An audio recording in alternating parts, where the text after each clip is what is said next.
So we are going to go over Mandalorian season 3.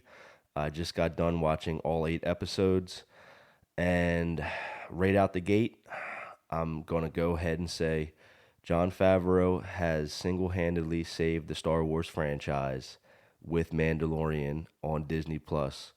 Um the movies were a little you know what I mean? Especially The Last Jedi, and I think Disney figured this out and they saw the writing on the wall. They did some changes and they hired Jon Favreau as the director of the TV show. And out of the 3 seasons, this one is my favorite. Um, Season one got my attention because, of course, Star Wars. Disney Plus. It was one of the first TV shows coming out. Jon Favreau tied to it. He's really talented. Pedro Pascal. For the first couple episodes, I did not know that that was him, as Mando. But after a little while, I figured it out. And once I figured it out, you can totally tell by his voice. But for a while there, I didn't know that that was him, which is good, because you don't want to know who's underneath the mask. But once you figure it out and you can picture it, it helps. Um, Season 3. Okay, so it's the best season of all 3. Season 1 grabbed my attention, of course. Lured me in with the cowboy western style. Of course, all the cool lore with Mandalorian and their belief system and their armor and weapons and, bounty hunting. And of course, Baby Yoda, which, they like to call him Grogu, but it's Baby Yoda, let's be real. In season 3, he does get a little bit of a new adopted name. So, hint, hint, hint, hint. Anyway, it's not a spoiler if you've seen it by now, which you should have finished the entire series. I mean, sorry, season 3 should be done, checked off. You should have been watching it every time a new episode dropped. Basically, I watched the episode 8 today, and it just, first of all, the last 3 episodes, 6, 7, and 8, they were all pretty good, action packed. Mandalorians flying in the air with jetpacks, shooting guns, you know, not lightsaber fights, but close to it. With the dark saber, it makes a pretty big appearance at the end. Um, just you know, crazy action, gadgets, fighting one on one. There was a moment in time where, I don't want to give any spoilers away, but even, Baby Yoda gets in the mix and does some crazy important things. You know what I mean? I'm not going to tell you what. Go watch episode 8. You'll like it. It's a very like, oh man, it's a good moment. It's definitely a clip, or at least like the best moment he's had thus far in the series. Because he's aging. He's supposed to be really old, but we see him as really young because he ages differently. But he's still technically a baby, even though he's probably older than Mando. But he's coming into his role. His trust with Mando is growing, and of course, the community is growing. They get another faction of Mandalorians who take their helmets off, and they finally get them as reinforcements, and they all become one giant tribe instead of these little factions.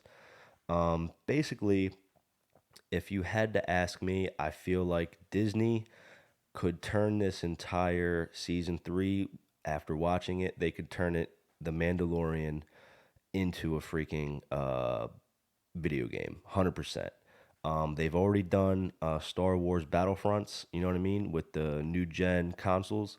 And with the way these last 3 episodes played out, with the action and the shooting and the jetpacks and the starfighters and the bombers and what else? Just the dark saber coming up, the armor, the inside, the crashing of the super huge ship battles in the air, and I'm sorry, the TIE fighters, and just everything was like, this is screaming a video game. You know what I mean? Um, I know they did Star Wars Battlefront with they did it with Dice, They did it with the Battlefield, the guys who make Battlefield. Um, and if you ask me, this has got everything, all the ingredients you need to make another Battlefield, but it's going to be Mandalorian meets Battlefield, and I'd buy it. You know what I mean? I would, here, take my money. Um, it just sets it up. You can totally do 32v32 multiplayer, jetpacks, and just TIE fighters. It's just craziness. You can even maybe even do a 64v64. The last episodes just were so crazy compact. It had definitely a huge budget. Um, and it's not even like there were moments where you're just like, ah, that was cheesy, or of course that happened. It was like, dang, that happened. Oh, that was a cool one.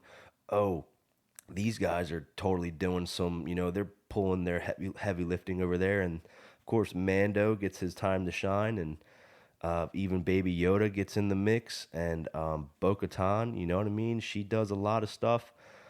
It was just all around, it was just like the best season I've seen of all three. One lures you in, shows you the new character, gives you some lore. It's very cowboy in the western. I ride alone, but I got to take care of this Baby Yoda thing, and it's annoying. I just want to get rid of it. That's like his whole attitude in season one. But then he grows to love Baby Yoda. They call him Grogu, but let's be real, it's Baby Yoda. And then he becomes like I got to take care of this. They call him a foundling, because he's super small and kind of like a baby and can't speak yet, and that plays a role in Baby Yoda being kind of accepted with the Mandalorians. But the whole setup with Baby Yoda, so like over the course of time, they give him some Mandalorian armor, which is pretty cool. They give him like a mesh knight type of suit, which is pretty sweet. And then in this season they give him the like it looks like a shield, I would say, but it's more or less like a piece of the shoulder armor. And it's like all the Mandalorians put in a little bit, and it makes one thing. And the forger of like the main woman that forges the armor. She like explains, you will grow into this, implying that he's going to, of course, get older and become more powerful, and then probably use that armor. So they're really making Baby Yoda into this future badass Jedi. With Mandalorian armor and training and weaponry, plus maybe, who knows, a lightsaber. He's also kind of being trained by, spoiler alert, he gets involved with Luke Skywalker back in season two, and you know what I mean. But now he goes off and is going to be trained by Mando, and that's basically the setup for season four. Is going to be montages of Baby Yoda training and learning the Force better, and basically all the things Mandalorians do with their gadgets.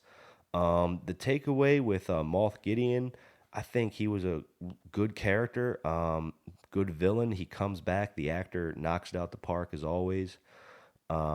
He gets some crazy armor, and he becomes a real threat. You know what I mean? Because the Mandalorian armor is, it's almost impenetrable. They can take hits. They can take blaster shots. They can, you know, it changes it changes the it changes the fight. You know what I mean? But then a whole bunch of clones got some armor, and it kind of evened out a little bit, even though they're always terrible shots. And the whole thing, big spoiler alert here. There was one situation. I'm not going to totally get into detail, but there's one situation where Mandalorian does something on the ship on the last episode, and some fans, I'm guessing, were a little upset with that because it was kind of all this build up, and then that was the result, and then boom, it was done, and it was like, well, we kind of wanted to see that be more in the future, but they don't necessarily imply. Well, they show it, but they don't show a body. Um, Moff Gideon does get into some dicey trouble, but there's no finisher. There's more or less a he could have got away, but he's probably dead, but they don't really have a body to confirm it. You know what I mean? He was just kind of gone in the mix. And that last fight was good. Just the crazy action, the build up. There were some throwaways, with Jack Black and I believe it was Lizzo. They did a cameo, and in season, I believe it was two, there was another movie star who's done a cameo. They have their little episodes where they team up with some other people. It might have been season one, if not all of the seasons. There was some type of celebrity cameo as a character because people want to get on the show. It's part of Star Wars. You land a hit with Star Wars, and you're on Mandalorian, which is the best Star Wars stuff out right now. And it's just all around great. You should be watching it right now. I'm hype on season four. I don't know how they're going to top it. Season three was just insane. It was easy to watch. You can jump right into it. You know what I mean? You kind of they give you good recaps if you don't know what's going on, and it's not that complicated to just dive in if you didn't see season one or two. I mean, they give you the emotional build up. The importance is you understand it better. There's a big build up with the lore and the history of their belief system and such. So like it does tie together well in season three, and I'm excited for season four. They set it up with such a great future. They got a whole. They reignited their forge, and they're just finally one. They're just one people now, or one whatever. And now they got Baby Yoda and this and that, and it's just like they can really take this to new heights. In season four, they got a lot to beat, basically. Mandalorian season three was, in my opinion, the best Star Wars. There's some stuff, I would love to see them do more with Darth Vader, but it seems played out. But let's be real, Darth Vader, the OG, every time he shows up on screen, our eyes are glued to it. Luke Skywalker, they do a lot of stuff where it's the CGI. I'm so sick of the face CGI stuff. Stop that stuff. It's never perfect or good. You can always tell. Just get a look-alike, a new actor or an established actor look-alike. It's okay. We understand people age, and you can't play a young person in prequels. You know what I mean? Like just give someone else a chance to take over the role and the character. But at the same time, you got to get someone that does look good enough to buy into it. Like, okay, they could have looked like this before these movies, or it's so close you accept it.